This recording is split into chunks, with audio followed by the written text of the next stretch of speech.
So here, Colorado Democrats push for stricter background checks for Lyft and Uber drivers.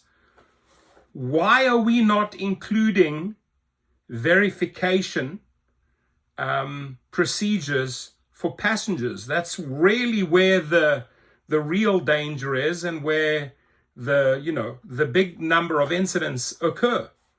It's riders on drivers. So I'm blown away that this is just like a rideshare safety now. That's what they're all have up, and I understand that, right? I mean, these are all women, if I can say it. They obviously want safety, getting into Uber cars with drivers, maybe male drivers, but it really works both ways. So I don't think it's right that it's just a one-sided affair. Colorado lawmakers calling for stricter safety provisions on ride-sharing platforms like Uber and Lyft 1 year after she said she was sexually assaulted by a driver.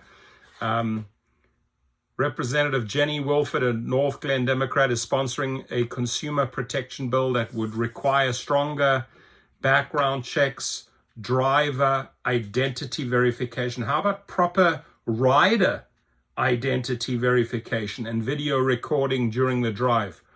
For too long, transportation network companies like Uber and Lyft have operated with virtually no accountability. They control the platform, they set the rules, she said. But when something goes wrong and someone gets hurt, when lives are shattered and forever changed, they deflect. They pretend it isn't their problem and they dodge responsibility. The bill, which is set to be introduced soon, will be sponsored by Representative Meg Froelich of Englewood, Senator Jesse Danielson of Wheat Ridge, and Senator Faith Winter of Westminster, all Democrats. They announced the bill during a Friday morning press conference surrounded by about a dozen colleagues holding signs that read, "One sexual assault is too many," and "Rideshare safety now." Wilford sued Lyft earlier this year over an alleged sexual assault that occurred last February. The driver who picked her up was using someone else's account. So, that's Uber and Lyft facilitating third-party accounts, illegal accounts.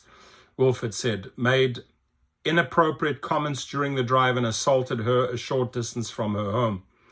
The bill, according to draft text, would require a series of increased safety measures for ride-sharing drivers to become authorized.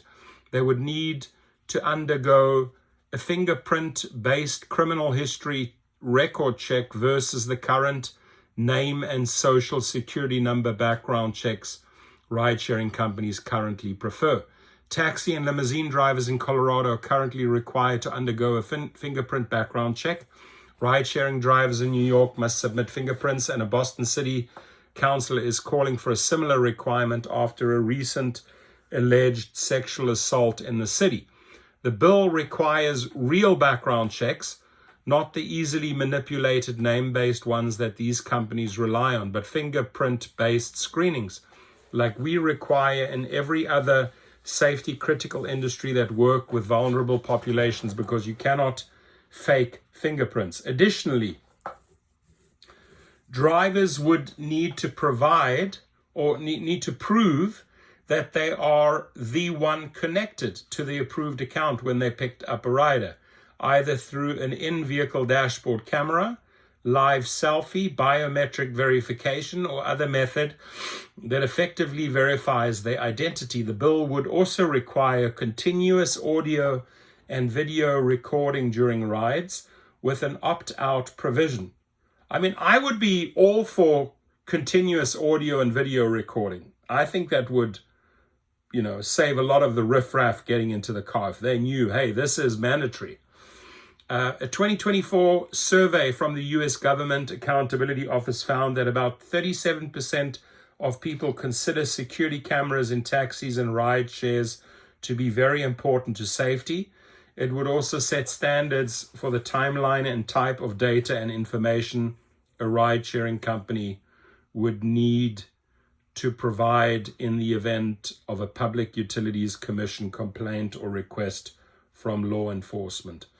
The legislation will demand transparency, requiring TNCs to track and report violent incidents and to provide critical evidence to survivors and law enforcement within 24 hours, not weeks or months later. It will ensure that drivers who commit crimes or violate these protections never drive again. Truly a one-sided attack here on drivers. Finally, ride-sharing companies would need to submit an annual report to the state about reported instances of assault, stalking, harassment, murder, or car accidents on the platform. How about carjacking? Wilford said that if enacted, the bill would create the strongest suite of protections for riders in any state.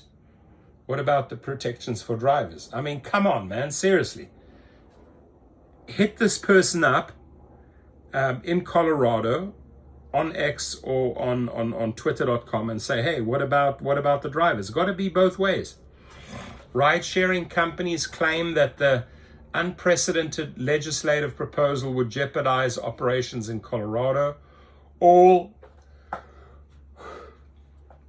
potential drivers undergo a rigorous background check before their first trip, which checks offenses and criminal records at the local, state, and federal levels. The arrest-based databases that are utilized for fingerprint-based background checks have significant gaps that reduce their efficacy and lead to discriminatory outcomes for communities of color, Uber spokesman Stefani Sass wrote in an email. Lyft spokesman CJ Macklin also claimed that fingerprinting relies on a federal database that can be unreliable and discriminatory.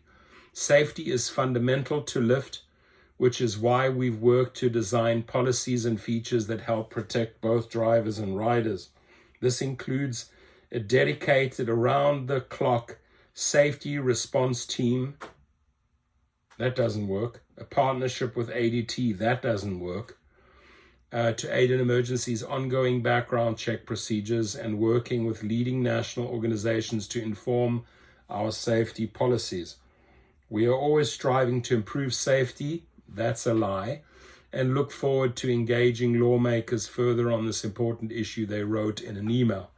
Your comments, please, on this, my friends, and hit these people up. I'm going to leave the link below and say, listen, what's going on here? Why is this just a one-sided affair? Please comment.